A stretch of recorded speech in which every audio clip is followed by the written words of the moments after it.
Only Horikoshi, the mangaka of Boku no Hero Academia, could surprise me with the plot development, the romance development, and the character interactions all in one chapter. I mean, as a shonen writer, Horikoshi continues to impress me. And this chapter really surprised me with the development of Ochiko's romance, but also the rescue operation that's going on in this exam, part 2 of the exam.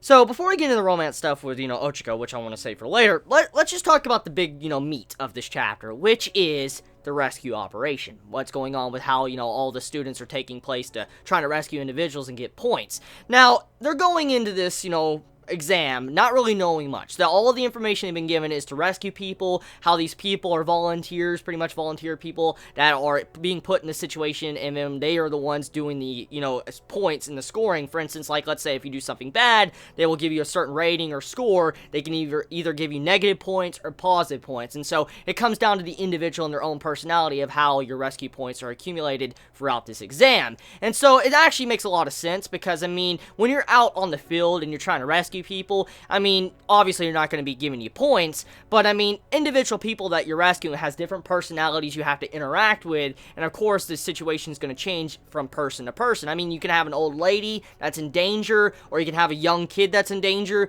you can have a well-fit adult that's in danger. Overall, it depends on the personality and different, type of age range, and so individual heroes that are going out trying to save someone, they have to deal with different personalities when they're trying to save them, and they can have different quirks about their personality that, stand out and they have to deal with while they're trying to save them. So I like how that's playing a big role in this rescue operation. But the big thing that really got me was how, when you think about, let's say, rescuing, okay, one of the big things, okay, is that when you think of rescuing, you just think of the stigma of going to save someone, getting them out of danger. That's the first thing you think of. Like, that's the big thing. Like, when I was thinking about this, saving people, rescuing them and all that, I was just thinking about the simple, small picture. I wasn't thinking about the entire picture frame, or even outside of the picture frame. I wasn't thinking about all that. And that's kind of what Horikoshi does. He gave us the picture frame and more. He gave us how you have to deal with individual personalities. He gave us, how you need to save people,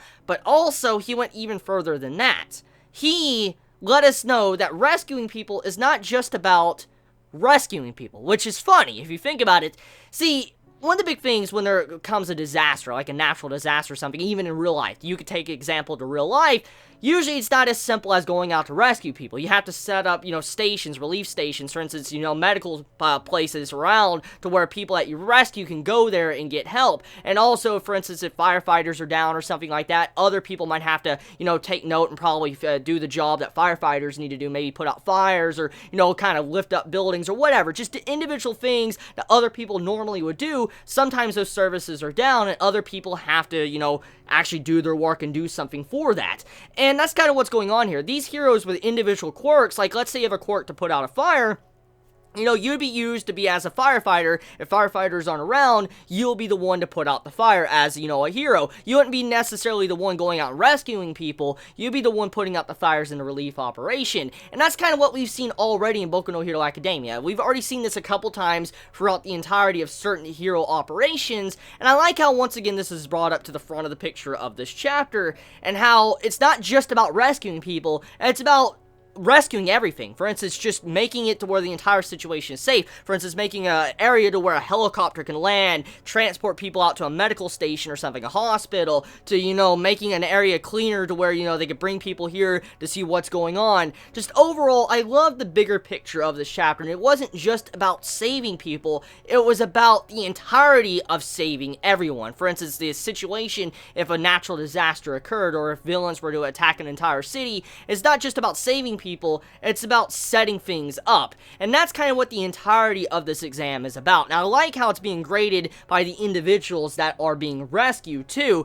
And so, once again, Horikoshi, I gotta congratulate you. Very good writing. As a shonen, you surprised me. You really surprised me, because normally a shonen, when it comes to this type of series, or any series like this, usually they would just focus on rescuing people. That's it. That's all usually would be focused on. Oh, you save a people, you save enough people, you win, you pass the exam. That's normally how a shonen would write this. It fakes the Horikoshi wanting to spice things up, You know, Boku no Hero Academia is never dull, never boring, and it's always unpredictable with its writing. And so, just yes, that really makes me happy just to see how there's a lot of character development, characterization, to realistic, aspects of how natural disasters are handled. It's not just about saving people, it's about just getting the entirety of the situation under control, to fires, to buildings collapsing, and stuff like that.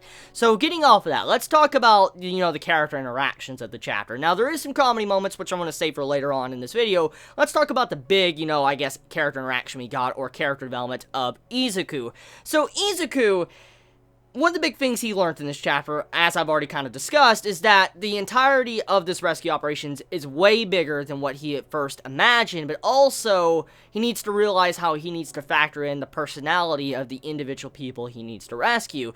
And it's kind of been in our face the entire time, this, I guess, rule to this exam, and that is through All Might. All Might has constantly, throughout every time he's tried to save someone, or every time he's here to save the day, he's like, there is nothing to fear, because I am here, his big catchphrase he always says. And when you think about it like that, All Might always says that to make sure everybody remains calm. He's trying to reassure everyone he is here, everything's going to be fine, he's going to make sure everybody gets it out and everybody's going to make it. That's like what All Might likes to say. And now that we see this chapter, it has an entirely new meaning. All Might says that to make sure everybody will not worry. Everybody realizes he is here and he will save you. You don't need to fear, be crying, being upset. He is here to save you. And Izuku realizes this firsthand, the meaning of what All Might has done all this time, and he now realizes what he needs to do, and so he thinks back to what All Might does, and then he realizes he needs to do it too, and he tells the kid what he needs to say. So, I like that. I really like how this has kind of been foreshadowed the entire time, and how All Might's main catchphrase has a lot of meaning to it and weight to this part of the arc, and that's just some really good writing right there. Very, very good writing, just to have All Might's catchphrase have that much weight to this exam, and how it plays a huge part in rescuing people. Just well done. Well done. Well done indeed.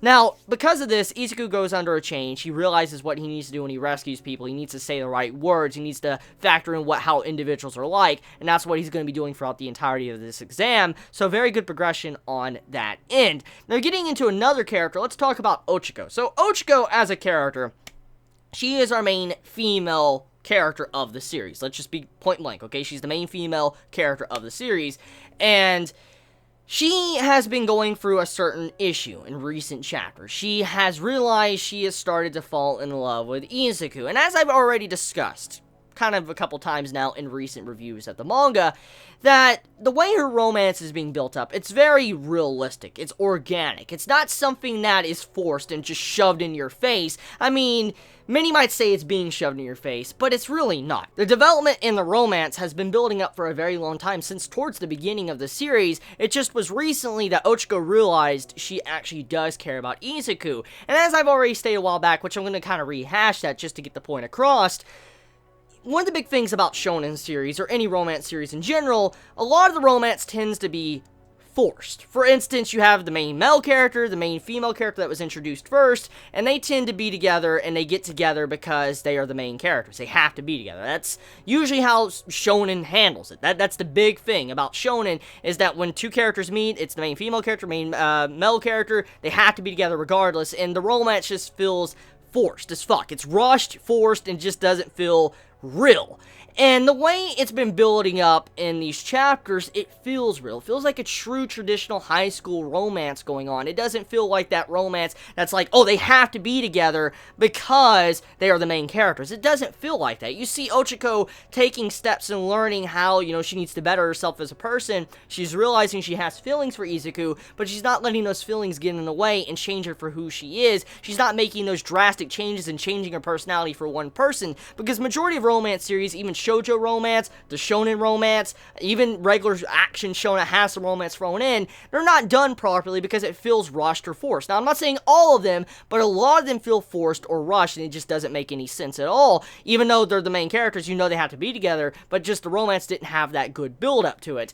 And so, with this, Ochiko, she's taking these changes as, a long path, a long-term thing. It's necessarily not being dragged out to the point to like, holy shit, but it's being done in a good paced fashion to where you're satisfied. And Ochiko in the chapter, normally if it was a shonen female character, she would let, you know, the romance or the feeling she has for a certain said character change her to the point to where she wants to completely forget what she's normally doing and just change for the better for this person entirely. She would be just love struck already. But Ochiko's not that way. She actually is legit understanding she has feelings. She's, you know, accepting that. But she's thinking about what she needs to do first. It's making her stronger. She is legit worrying about what she needs to do first before she thinks about that and confronts that romance and lets it completely change her. So, well done. Well done on the handling of the romance Horikoshi. That is, I think, one of the first few times I have seen to where romance actually makes the female character stronger, or main male character stronger, whatever. You know, usually romance or whatever,